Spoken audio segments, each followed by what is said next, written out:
বীজহীন চাষ বিজ্ঞানসম্মত চাষ। সাবস্ক্রাইব করুন এবং বেল আইকন টিপতে ভুলবেন না।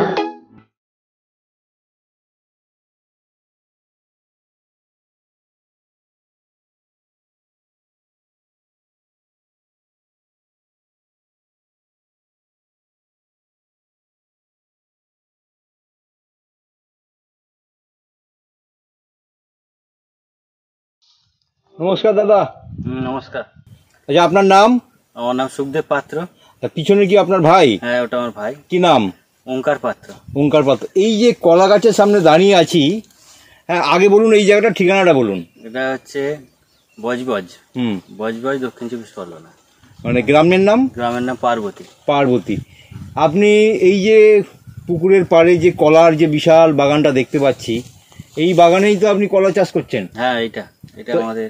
এই যে কলাটা দেখতে পাচ্ছি, এর উপর এবং নিচের ছড়া প্রায় সমান, এর পিছনে কি রহস্য একটু যদি বলেন। আমার গাছ বসানোর সময় রিগেন ভিটেকার অ্যাস্টেরামিক্স গোল্ড দেওয়া হয়েছিল।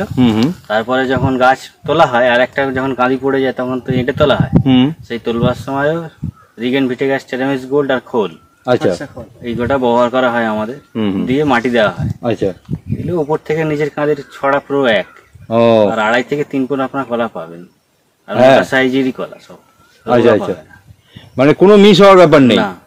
আর হচ্ছে ওই যখন মোচা আসে তখন হচ্ছে ওই ক্যাচ, বোরোভিটা আর সাইটোলাইন দেন নাকি? সাইটোলাইনটা দেওয়া হয়। আচ্ছা আচ্ছা।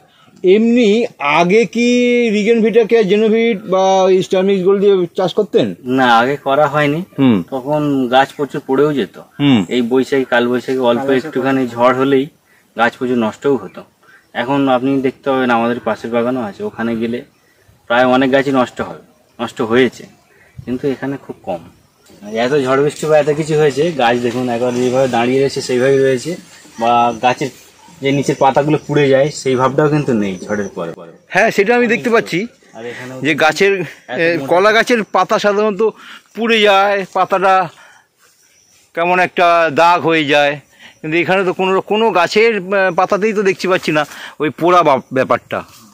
ও, আপনি বলতে চাইছেন যে কলার গাছের যে স্ট্রেংথটা সেটা বেড়ে যায় বেশি, সাধারণ কালবৈশাখীতে পড়ে না? না না না। আচ্ছা, হ্যাঁ, আপনার তো দেখছি খুব একটা খুঁটি সেভাবে দেওয়াও নেই। আসলে দেওয়া হয়নি। যেটা আমাদের পিছনে আর একটা বাগান আছে কাঁচকলা, সেটা খুব ভালোভাবে দেওয়া হয়নি বলে সেটা একটু বেশি পড়েছে, কিন্তু এগুলো বরাবর ভালো পরিচর্যা ছিল বলে খুব একটা অসুবিধা, কারণ এটাই আমাদের দেখেই মনে হলো এবারে। নাহলে ঝড়ে তো এগুলো পুরো নষ্ট হয়ে যেতে পারতো। আর একটা কাজে বলে 3-4টে করে গাছ রাখতে হবে, এর বেশি নাহলে কলা হয় না, এটা একদম ভুল ধারণা। আপনারা দিয়ে দেখবেন কটা গাছ আছে দেখবেন, আর প্রত্যেকটা মিলিয়ে নেবেন। এখানে একটা কাঁদি, এখানে 3-4টে কাঁদি আছে, একটা তো মিস নেই, প্রত্যেকটা কাঁদি এক। বলে একটা ছোট একটা বড় হয়, বেশি থাকলে ওসব কিছু ব্যাপার নেই। গাছের সংখ্যা বাড়ালেও যে ফলন কমবে তা না। এখানে আমার একটা ঝাড়ে 4টে গাছ আছে, বলে যে হয় না, আর নিচেও অনেক ভর্তি, কিন্তু 4টে কাঁদি সমান। আপনি দেখে নিন, এই গাছটা দেখুন, এই কলাটাও যেমন সবাই পড়েছে, এটা এইখানে আর একটা আছে, এটাও সমান।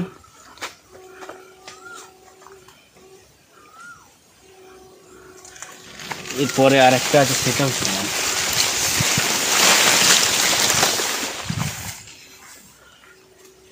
এরপরেও আর একটা আছে, এটাও দেখুন।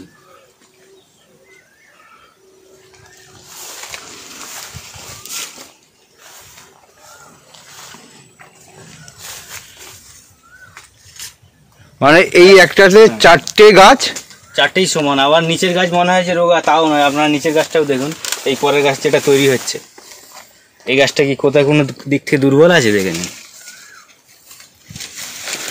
যেগুলো তৈরি হচ্ছে সেগুলো তো খুব মোটামোটা। যেগুলো তৈরি হচ্ছে দেখুন, সেগুলোও সব সমান মোটামোটা।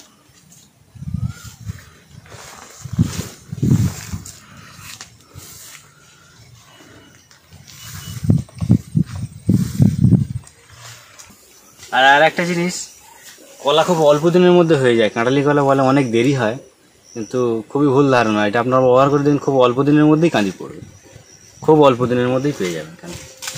আগে আমরা ডিএপি, ইউরিয়া, ফসফেট এইসব ব্যবহার করতাম, কিন্তু করে দেখছি গাছ মানে 2 মানের সমান গাছ, কিন্তু কলা ছোট। ঠিক আছে, কিন্তু গাছ ঝড়েলেই সে উল্টে যাচ্ছে। কিন্তু এই রিগেন ভিটাকে আর ব্যবহার করার পর সে আমরা দেখতে পাচ্ছি গাছের সাইজ আমার থেকে একটু বড় দেখতে পাচ্ছি, তাই দেখতে পাচ্ছি কাঁদি এসে যাচ্ছে এবং কাঁদি আগের তুলনায় কাঁদি অনেক বেশি বড় এবং গাছ অনেক শক্তিশালী, সহজে যে ঝড়ে পড়ছে তাও। মানে আপনি বলতে চাইছেন যে আগে খুব বড় হয়ে যেত, মানে ভেজিটেটিভ গ্রোথ বেশি হতো, কিন্তু কলা ছোট হতো। কলা ছোট, আর এখন গাছটাও ঠিক সমান হচ্ছে, মোটা হচ্ছে, ছোট সাইজ হচ্ছে, কিন্তু কলার সাইজেও যেরকম বড়, মোচার সাইজে বড়, যে খাচ্ছে সুস্বাদু মোচা, কলার স্বাদও। হ্যাঁ হ্যাঁ হ্যাঁ। গাছটা হচ্ছে প্রথম গাছ, মানে নতুন গাছ যেটা লাগানো হয় চারা গাছ, সেই গাছটা। কিন্তু তারপরের গাছগুলো যেগুলো হবে সেগুলো খুব সুন্দর বড়। কিন্তু এই নতুন গাছেও তো মানে কাঁদিটাও তো বেশ সুন্দর হয়েছে। হ্যাঁ হ্যাঁ, সব ওই দিয়েই বসানো হয়েছিল, উপর নিচ সমান পুরো একদম। তো সেখানটায় আর একটু গাছ সেখানে মরা গাছ আছে, মরা গাছ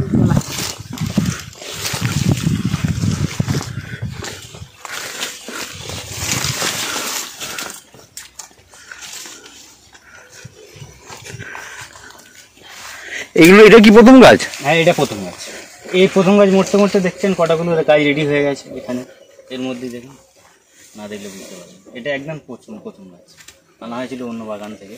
তাহলে বন্ধুরা দেখতে পাচ্ছেন প্রথম গাছেও কীরকম কলার কাঁদি ধরেছে, এবং প্রথম গাছ হতে না হতেই পাশ দিয়ে যে কলার এগুলো বেরিয়েছে সেইগুলোর চেহারা দেখুন কতটা ভালো হয়ে গেছে। আর একটা কি বলছিলেন, একদম নাকি মরা গাছ? কোথায়? হ্যাঁ ওই হেলা গাছ, এই একটু মরা মতো ছিল, পুরো আচ্ছা। মরে গিয়েছিল গাছটা। হ্যাঁ কি বলছেন আপনি? এই গাছটা পুরো মরে গিয়েছিল, পচন রোগ ধরেছিল, যেটা পচা রোগ বলে কলা। তো সেই গাছের গোড়ায় আমি রিগেন ভিটাগাস চামচ দিয়েছি, দিতে গাছ আবার নতুন হয়ে জেগে গেছে। সেই গাছটা কলাও ধরেছে। কলাও ধরেছে। তাহলে দেখছুন যে গাছ মরে যাচ্ছে সেই গাছের গোড়া যদি আপনারা অ্যাসিডিটি মুক্ত করে দিতে পারেন, দূষণ মুক্ত করতে পারেন, তাহলে সেই গাছেও কিন্তু সুন্দরভাবে কলা আসতে পারে।